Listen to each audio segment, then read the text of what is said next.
அன்பார்ந்த மக்களுக்கு வணக்கம். நான் உங்கள் கார்த்திக் பிள்ளை and welcome to the KTV. Kallakurichi மாவட்டம் ஒரு பிரைவேட் ஸ்கூல் 12th படித்த ஒரு மாணவி மேலே இருந்து குதித்து தற்கொலை பண்ணி கொண்ட ஒரு சம்பவம்.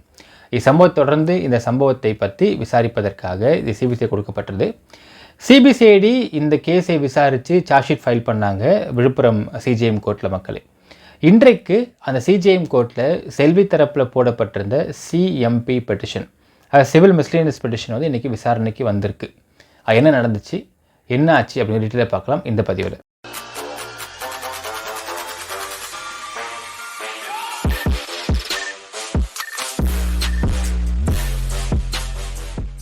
ஸோ இன்றைக்கு சிஎம்பி பெட்டிஷன் விசாரணைக்கு வந்தது. மக்களை, நம்ம வந்து ஒரு வார்த்தை இங்கே கண்டிப்பாக சொல்லி ஆகணும். உண்மையாலுமே 2022 இந்த மாணவி இறந்தது ஜூலை 12. அந்த ஜூலை 12 2022 பார்த்தீங்கன்னா இப்போ 2024 நடந்துகிட்ருக்கு. இந்த ஆல்மோஸ்ட் 2 வருஷம் ஆகப்போகுது. இந்த 1.5 வருஷத்தில் என்னென்னலாம் நியாயப்படி நடக்கணுமோ அது நடக்கலை. எதெல்லாம் ஸ்கூல் தரப்பு நடக்கணுமோ நடக்கலை. இதுவரை எந்த ஒரு விஷயமுமே ஸ்கூல் தரப்புக்கு ஆதரவு நடக்கவே இல்லை. மக்களே, எல்லாமே செல்விக்கு ஆதரவு நடந்துகிட்ருக்கு. ஸோ அதில் நம்ம தெரிஞ்சுக்கலாம் செல்வி எவ்வளோ பவர்ஃபுல்லான பர்சன் நம்ம தெரிஞ்சுக்கலாம். மக்களே, இன்றைக்கி அப்படி தான் நடந்திருக்கு. என்னென்னு பார்த்தீங்கன்னா, இன்றைக்கி வந்து கோர்ட்டில் விழுப்புரம் சிஜிஎம் தான் அந்த கேஸ் வந்திருக்கு. ஸோ ஆக்சுவலாக வந்து இந்த கேஸை இனிமேல் கள்ளக்குறிச்சியில் சிஜிஎம் வந்ததுக்கப்புறம் அங்கே நீங்கள் பார்த்துக்குன்னு கொடுக்கப்பட்ட ஆகிவிட்டது உத்தரவு. ஸோ இந்த கள்ளக்குறிச்சி சிஜிஎம் நிறுவுற வரைக்கும் இந்த விழுப்புரம் சிஜிஎம்மில் இந்த கேஸ் நம்பர் ஆகும். அப்போ இந்த கேஸில் எந்த ஒரு விசாரணை நடக்காமல் ஜஸ்ட் டேட் மட்டும் தான் போட்டுட்ருப்பாங்க. இன்றைக்கி கூட பார்த்தீங்கன்னா இன்றைக்கி கேஸ் வந்து வந்திருக்கு, ஹியரிங் வந்திருக்கு. செல்வி வந்து நீதியரசரை பார்த்து ஏதோ ஆக்ரோஷமாக கத்தியிருக்கா.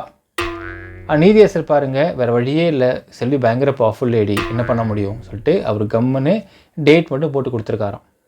ஸோ இந்த கேஸ் அட்ஜர்ன் டு 9/2/2024. மக்களே, இப்போ யோசிச்சு பாருங்கள் மக்களே, இந்த கேஸில் ஆரம்பத்தில் எடுத்துக்கலாமே, எல்லாமே செல்விக்கு ஆதரவாக மட்டும் தான் போயிட்டுருக்கு.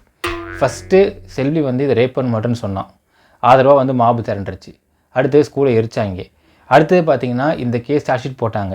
இப்போ இந்த தற்கொலை வழக்குன்னு சொல்லிட்டு இது மாணவி தற்கொலை தான் பண்ணிருக்காங்கன்னு சொல்லிட்டு சார்ஜ் ஷீட் போட்டாச்சு.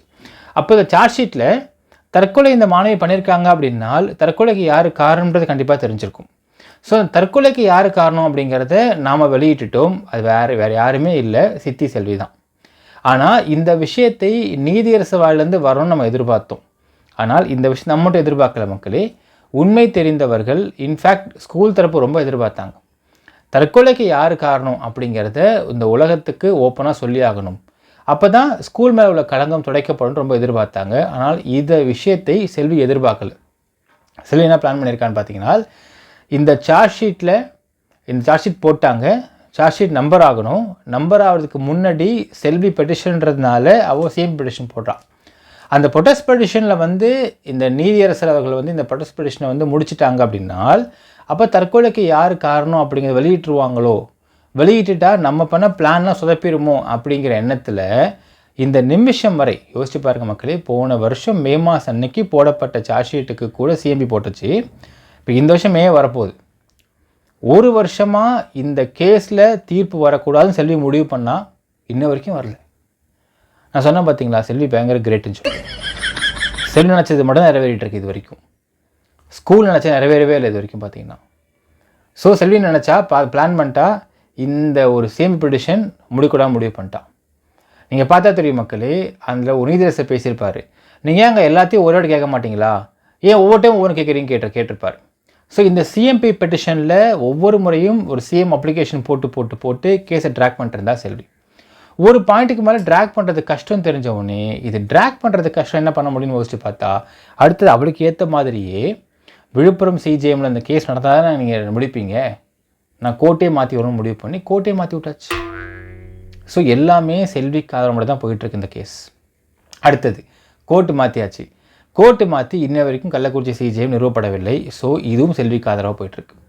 எங்கே நிறுவி இந்த சிஎம் பெட்டிஷன் க்ளோஸ் பண்ணி முடிச்சிட்டாங்கனால் இந்த சார்ஜ் ஷீட்டை பொறுத்தளவுக்கு இந்த தற்கொலைக்கு யார் காரணம், செல்விதான் காரணம் அப்படிங்கிறதை கோர்ட்டு வந்து ப்ரொனவுன்ஸ் பண்ணுவாங்களோ அப்படிங்கிற விஷயத்தினால இதுவரையில் செல்வி நினைத்தது போல் செல்விக்கு ஆதரவாக இந்த கேஸ் சார்ஜ் ஷீட் இன்னும் நம்ப கூட ஆகலை. அதாவது அதாவது இந்திய ஜுடிஷியல் வரலாற்றில் முதல் முறையாக ஒரு சார்ஜ் ஷீட்டை வந்து ப்ரொடியூஸ் பண்ணுறாங்க இன்வெஸ்டிகேட்டிங் ஆஃபீஸரு. சார்ஜ் ஷீட்டை நம்பர் கூட பண்ண முடியாத அளவுக்கு அந்த கேஸோடைய பெட்டிஷனர் வந்து அதை வந்து சுத்த விட்றாங்க, அதுவும் கோர்ட்லேயே சுத்த விட்றாங்கன்னா எவ்வளோ பெரிய விஷயம். அது மட்டுமா மக்களே, யோசிச்சு பாருங்களேன். இந்த மாணவி இறந்த வழக்கில் 3 மாதம் ஆச்சு, 6 மாதம் ஆச்சு, சார்ஜ் ஷீட் போடவே இல்லைன்னு சொல்லிட்டு கதறி பர்ஃபார்மன்ஸ் தான் கொடுத்தா செல்வி. ஆனால் இந்த கலவர வழக்கில் 1.5 வருஷம் ஆச்சு, இன்னும் சார்ஜ் ஷீட்டுன்ற வார்த்தைக்கே இடம் இல்லாமல் இருக்குது. ஏன்னா அது போட்டுட்டா அதில் கண்டிப்பாக செல்வி பேர் அடிபட்டுன்ற பயத்தில் அதையும் போட விடாமல் என்ன பண்ணணுன்னு முடிவு பண்ணா செல்வி, அதுக்கேற்ற மாதிரி போடாமல் பண்ணிட்டான். இந்த நிமிஷம் வரையில் கலவர வழக்கில் சார்ஜ் ஷீட் போடப்படவில்லை. செல்விக்கு ஆதரவு யோசிச்சு பாருங்க மக்களே, எல்லாமே செல்விக்கு ஆதரவாக மட்டும் தான் போயிட்டுருக்கு. செல்விக்கு அகெயின்ஸ்டாக உண்மைக்கு ஃபேவராக நடக்கவே இல்லை ஒன்றுமே. என்ன செல்விக்கு ஒரே பிரச்சனைன்னு பார்த்தீங்கன்னா, ஒவ்வொரு முறையும் வந்து இந்த இடத்துல ஹியரிங் வருது, 1 மாதம் 2 ஹியரிங் வந்துடுது. ஒவ்வொரு டைம் ஹியரிங் வரப்பையும் செல்வி அப்பியர் ஆகிறாலோ இல்லையோ ஆட்டோமேட்டிக்காக வந்து வக்கீலுக்கு காசு போய் ஆகணும், ஃபீஸ் போய் ஆகணும். ஸோ குறைஞ்சபட்சம் ஒரு ஹியரிங்க்கு பார்த்தீங்கன்னா குறைஞ்சது 10,000 ஃபீஸ் கொடுக்குற மாதிரி இருக்குது. அதான் நீங்கள் பார்த்தா தெரியும் மக்களே. ஒரு வீடியோவில் பேசியிருப்பா செல்வி, எல்லார் வீட்லேயும் ஒரு வக்கீல் படிக்க வைங்க ஒரு குழந்தையே அப்படின்ட்டு. ஏன்னா இந்த மாதிரி கேஸ் இருந்தால் ஓசவாதாரக்கே கேட்டுருப்பாக்கலாம். ஸோ இப்போ என்ன யோசிச்சு பாருங்களேன், இந்த கேஸ் ஒரு வக்கீல் இருந்தால் எல்லோரும் ஓசவாதாரிட்டு உட்காந்துக்கலாமா செல்விக்கு செலவே இல்லை. அப்போது செல்வி நினைத்தது போல் இந்த கேஸை முடிக்க வேண்டாம், கேஸை ட்ராக் பண்ணலாம், ஓசியில் வக்கீல் வாதாடலாம், என்னென்னா பண்ண முடியும். ஸோ அந்த ஒரு விஷயம் மட்டும் செல்விக்கு பேக்லாக் ஆகிருக்குன்னு பார்க்க முடியுது. ஸோ அதனால தான் பார்த்தா தெரியும் உங்களுக்கு, எல்லோரும் ஒரு குடும்பத்தில் வக்கீல் படிக்க வைங்க கேட்டிருப்பா. அடுத்த வார்த்தை சொல்லியிருப்பா, இந்த கேஸில் வந்து வக்கீலுங்க வந்து சரியில்லை அப்படிங்கிற விஷயத்தையும் அவளே சொல்லி அவளை சார்ந்து அவர் சொல்லியிருப்பாங்க. ஏன்னா காசு வாங்குறாங்க. ஏன்னா யாருமே எந்த ஒரு வழக்கறிஞருமே அது அவங்க தொழில், it's a profession for them. யாருமே பணம் வாங்க வாதாட மாட்டாங்க. ஸோ மினிமமாக சொல்கிற மக்களே, லோவர் கோர்ட்டில் இந்த மாதிரி கேஸ் அப்பியர் ஆகுன்னா எல்லாருக்கும் தெரியும், அவங்க எதிர மக்கள் எல்லாருக்குமே தெரியும், செல்வி பக்கா ஃப்ராடுன்னு தெரியும். இந்த மாணவி இறந்தது செல்வியால் தான், கலவரம் வந்து செல்வியால் தான். செல்விக்கு கோர் மோட்டிவ் பணம் தான் எல்லாருக்கும் தெரியும். அப்போ நீ பணத்துக்கு ஆசைப்படுறப்போ நாடி ஃப்ரீயாக வாதாட முடியும். ஸோ ஐ வாண்ட் மணின்னு கண்டிப்பாக எதிர்பார்ப்பாங்க. அண்ட் மோரோவர் எந்த வழக்கறிஞரும் அவங்க ப்ரொஃபஷனை ஃப்ரீயாக பண்ணக்கூடாது, பண்ணவும் மாட்டாங்க. ஏன்னா அவங்க ப்ரொஃபஷன். அதுக்கு தான் 5 இயர்ஸாக படிச்சுட்டு இன்னும் 5 இயர்ஸ் இந்த ஜூனியராக வேலை பார்த்து வந்திருக்காங்க. ஸோ அதற்கு பணம் தர வேணுன்றது எங்கள் செல்விக்கு மிகப்பெரிய பிரச்சனை. பாப்பா மகனுக்கு பணம் தரணும், அவருக்கு வந்து காருக்கான டீசல் காசு கொடுத்தாகணும், டிரைவர் அமௌண்ட் கொடுத்தாகணும், ப்ளஸ் அங்கே வக்கீல் காசு தரணும். இப்படி ஏகப்பட்ட கமிட்மெண்ட்ஸ் இருக்கிறது எங்கன்னு பார்த்தீங்கன்னா வக்கீல் சைடில் மட்டும்தான். ஸோ வக்கீல் சைடு மட்டும் தான் இப்போ பிரச்சனை இருக்கிறனால பார்த்தீங்கன்னா பார் கோடு போட்டு காசு கேட்டுட்டு இருக்காங்க. ஸோ யோசிச்சு பாருங்கள் மக்களே, செல்விக்கு ஆதரவாக எல்லாமே நடந்துக்கிட்டு இருக்கு. ஸோ இன்றைக்கும் பார்த்தீங்கன்னா செல்விக்கு ஆதரவு டேட் போட்டு கொடுத்துட்டாங்க ஜட்ஜு. ஸோ 9/2/2024 இந்த கேஸ் அட்ஜர்ன் மக்களே. இதுவரையில் பள்ளிக்கு ஆதரவு நடக்காமலே இருக்குது. இதுவரையில் கலவர வழக்கு பற்றி கப்சிப்புன்னு இருக்கிறாங்க. அரசாங்கம் சும்மா இருக்குது, செல்வியை காப்பாற்றுறாங்க. செல்வியை வந்து உள்ளே வந்துடக்கூடாதுன்னு அரசாங்கம் நினைக்கிறாங்க. அப்படின்னால் அப்போ பள்ளிக்கான நீதி எங்கே? ஜஸ்டிஸ் ஃபார் சக்தி ஸ்கூல் எங்கேன்றத பெரிய கொஸ்டின் மக்கள் நீதி இந்த வீடியோ முடிக்க விரும்புகிற மக்களே என்ன நினைக்கிறீங்க அப்படிங்கிறதையும் கமெண்ட்டில் மென்ஷன் பண்ணுங்கள். நன்றி, வணக்கம்.